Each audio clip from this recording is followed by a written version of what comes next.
Hi, I'm Matt. Welcome to the Winston Instruments Guide for Apple CarPlay and Android Auto integration. If you drive a 2014 to 2020 Lexus RX 350 with a remote touch controller, this kit adds Apple CarPlay and Android Auto to your factory screen with a clean plug-and-play install. No wire cutting, no dealer programming. You'll have access to navigation with live tracking, hands-free calling and messaging, your music, podcasts, and your apps, YouTube video streaming and AirPlay, and voice control with Siri or Google Assistant. The Lexus experience stays intact. The remote touch controller, steering wheel buttons, and backup camera continue to work, and you can switch between the factory interface and CarPlay or Android Auto at any time. Your kit includes the interface and model-specific harnesses for a straightforward DIY install. In this video, we will walk through each step so you can do it comfortably at home. Now I'll hand it over to Aaron, one of our lead technicians, to guide you through the installation from start to finish.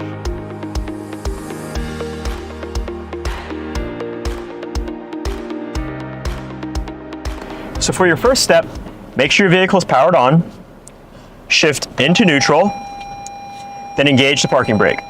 Locate your battery here. You're going to take a 10mm socket wrench, an extension is recommended, and loosen this bolt here. You'll then be able to remove the negative terminal. Once you have disconnected the negative terminal from the battery, just double check and make sure your system's not receiving any power. And if you're all good, you're ready for the next step. The next step is to remove this trim piece here. To do that, open this compartment, place your hands underneath this lip,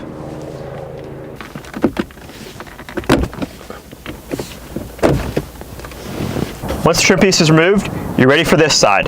Just repeat the same process, placing your fingers underneath the lip of the trim piece.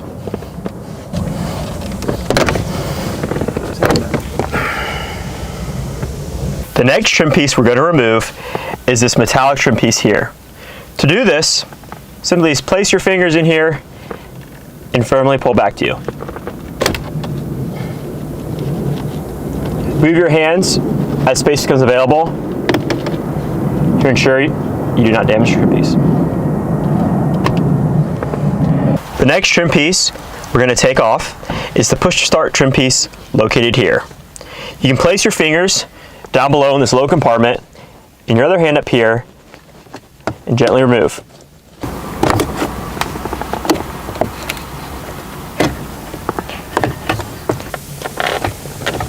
And disconnect. Take this trim piece and place it in the back seat. The next step can be a little tricky, but we're going to walk you through it. Located in this compartment here, there's a 10mm bolt that needs to be removed. To do that, you're going to need your 10mm socket wrench with an extension. It does sometimes help if you want to lay down in this area here and look up into it, but you're going to feed your socket wrench into the compartment. Once you've located that bolt, remove. Once that bolt is completely loosened, remove safely as to not to lose this bolt in the back compartment. For this side, the bolt is located in the compartment adjacent to where you disconnected the engine start button. Repeat the same steps for this bolt here.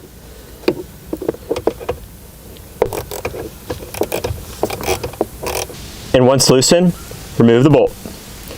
For the next step, we're going to be removing the mouse console located here.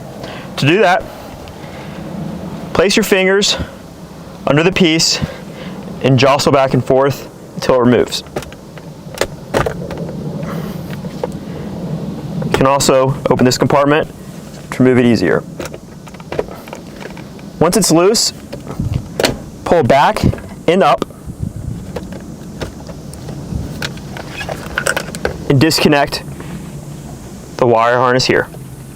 After you have removed the mouse console, there is a screw here located holding down the gear shift trim piece. To remove that, take a Phillips screwdriver and unscrew. Once you removed that screw there, there's going to be another screw located here. Same thing, Phillips head screwdriver, and remove this screw. Next thing we're going to do is remove this main trim piece here. To do that, open this compartment. This is going to allow room for the piece to move back and then up. So remember, grab the piece, move back, and then up. Once your center trim piece is in this position and the skirt for the gear shifter is completely off your gear shifter, you're going to need to remove 3 wiring harnesses located on the front end of the trim piece under this area. Remove. Once those 3 wiring harnesses are removed, take the center trim piece. Notice that you're still attached down here in this area, so you're just going to take this trim piece and lean it off to the side. To reiterate, the 3 wiring harnesses we disconnected were these 3 here. And now with your main trim piece removed, take your towel or microfiber cloth, place it over this, because we do not want to scratch this trim piece as we remove it. To remove this, place your fingers under here and gently but firmly pull back.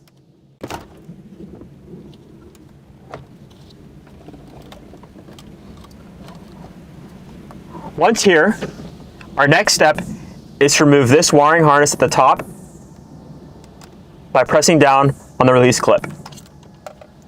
This will allow you to have access to all of the wires. Next, we want to remove this piece here. To do that, you can use any old card or credit card, or if you have a trim remover tool, you can use that. We're going to slide this card here and pop it up so that we can get our fingers under and remove the piece. Once those clips are disconnected, place this in the back seat. Next, locate these 2 nuts here. Take your 10mm socket wrench and remove them.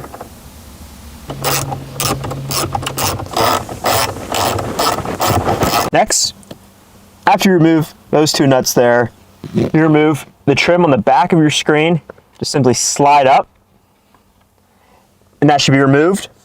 Once that is removed, located on this back side, there is one more 10mm bolt that needs to be removed.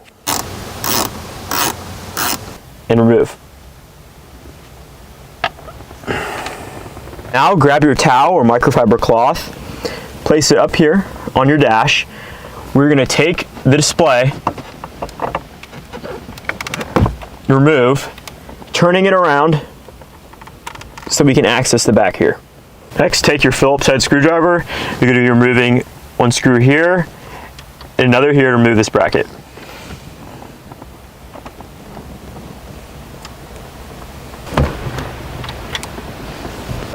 Next, take your power cable for your screen. We're going to take this end, feed it down through this hole under this plastic bar here so that it rests in the lower compartment in order to connect to the media player system.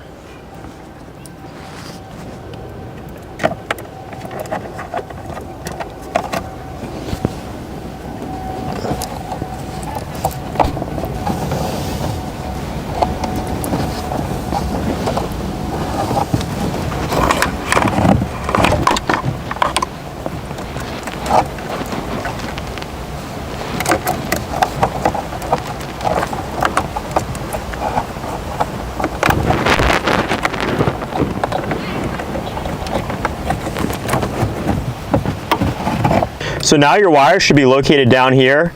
Remember, we just passed down through the upper hole between the 2 air vents and made sure that we were under this plastic bar here.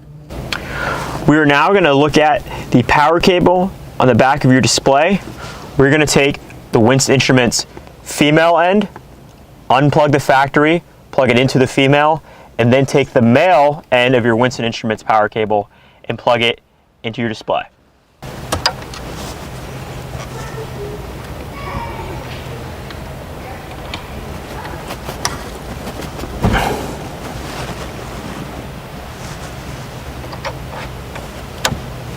Now, very similar with your Winston Instruments LVDS wire, you're going to take this end here, feed it the same way you did the power cable, down to this hole between the two air vents.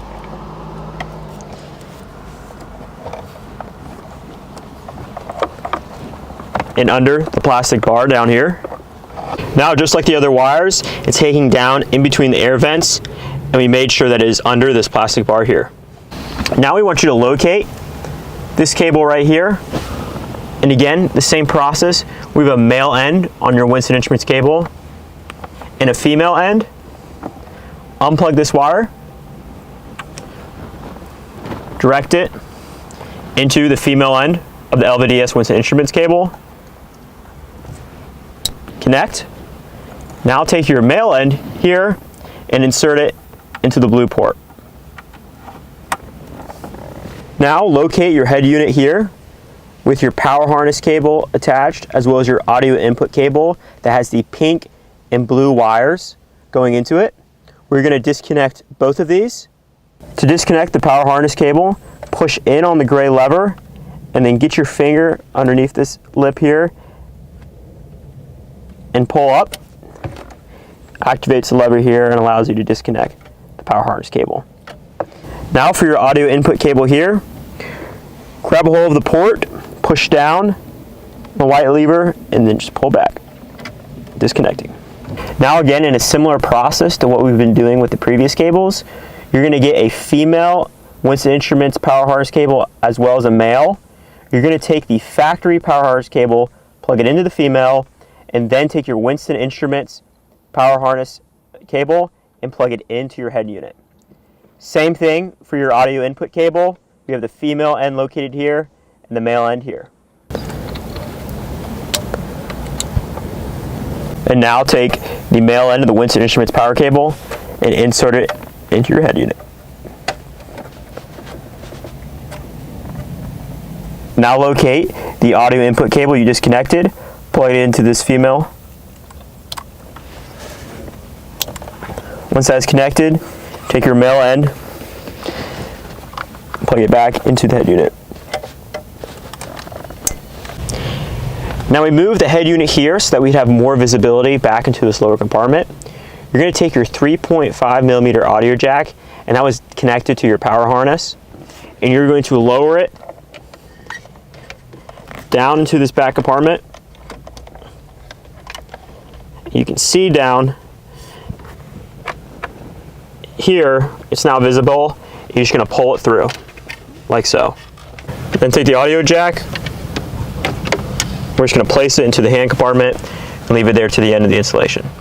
We're going to take your USB accessory cable, take your USB port, we're going to feed it next to this hole, next to this bracket here.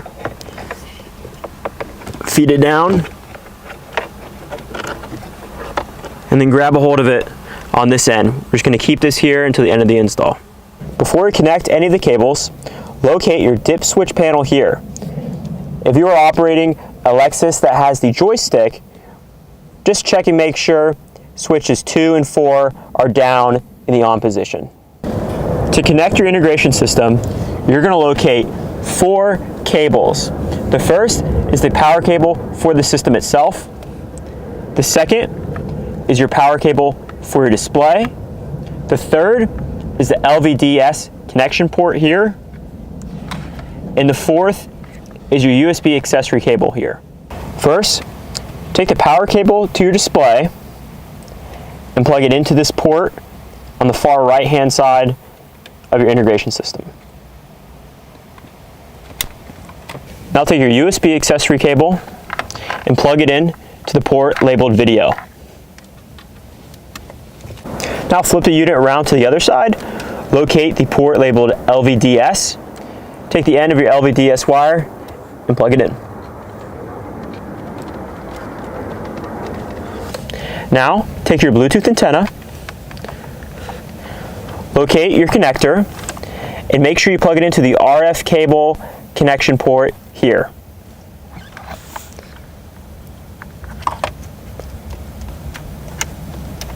And finally, take the power cable for your unit and plug it in to the port labeled CAN.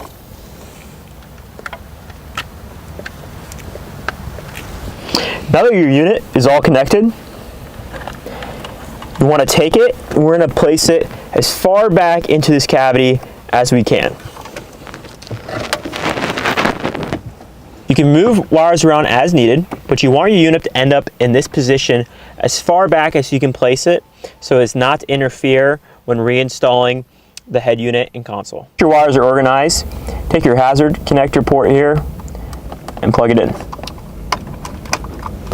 Then take your whole head unit and feed it back into the empty cavity. Then make sure you press in these trim clips all the way.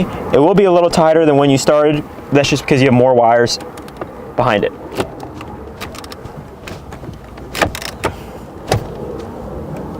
Now for some of the reinstall processes, you had these 3 connector ports down here that will plug into your clamp control and control system next to your gear shifter. Just plug them back into the original ports. Now that you connected those 3 wires, we're now going to take this lower console trim piece, making sure your gear shifter feeds through the gear shift cover. And then, just like we removed this piece, we pulled out, then up, you're going to push down and then push back in.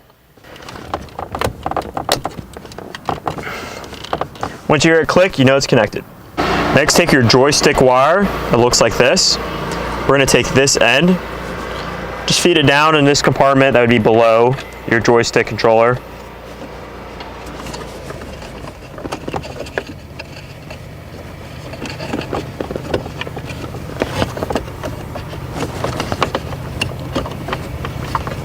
And same thing with this cable as well. You're going to get a female end and a male end. Take your factory connection port that would plug into your joystick or touchpad. You're going to place it into the female end like so. And then keep the male end free because this is going to be connected into that control console. Then take your audio jack that you had laying out, plug it into the aux port like so. Now grab your 2 screws that you placed in safekeeping for reinstall and screw them back in to the hole here and this hole here.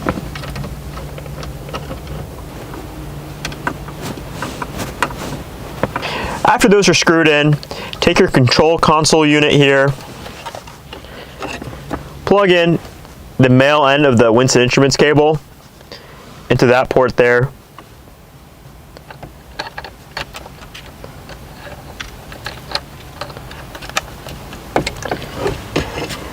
And then in this motion, connect the control console.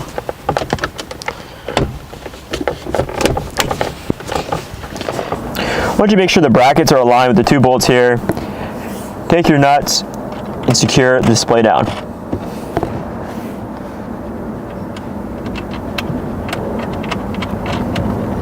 And you can tighten with a 10mm socket wrench. And then now take this bolt, locate that bracket on the back end, and screw in. Tighten that bolt with your 10mm socket wrench. Then take your trim piece for the back of the display, slide it into place, and then make sure these trim pieces clip. All right, now take your front trim piece here, slide it in like so, then push those trim clips in. Now take your bolts like this, and remember, just like we uninstalled them, you're going to put your 10mm socket wrench with extension, place it up through the cavity on this side, as well as the cavity on that side.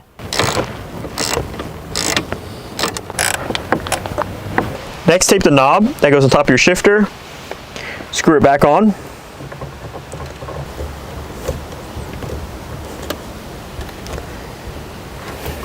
And then clip in the shift cover like so. Now make sure your push to start is plugged in, and then take this trim piece, push the clips back into position. Now take your metallic trim accent piece and align the trim clips. push into position. Next, locate the trim piece that we're going to be reinstalling here. Two things I want you to note for this piece is you are going to have your audio jack cable peeking out right here, as well as your USB connection port here. Now this USB connection port can be used if you're going to implement a software update for the system, or if you'd like to use wired CarPlay. And then you're going to snap the clips into place.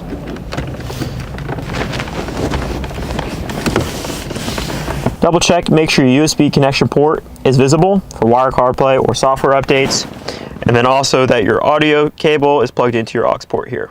Now we're gonna push back in this trim piece on this side, just making sure you align those trim clips.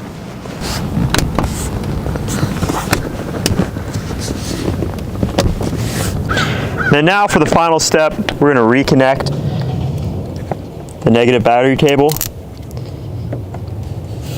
Take your 10mm socket wrench and tighten it down. Welcome back. Your Lexus now features Apple CarPlay or Android Auto on the factory screen. For product specifics and setup guidance, see the notes in your manual. To find recommended installers in your area, contact us at winstoninstruments.com.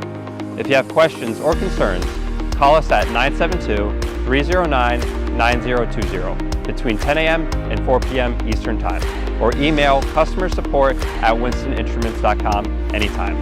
Thanks for watching and enjoy the upgrade.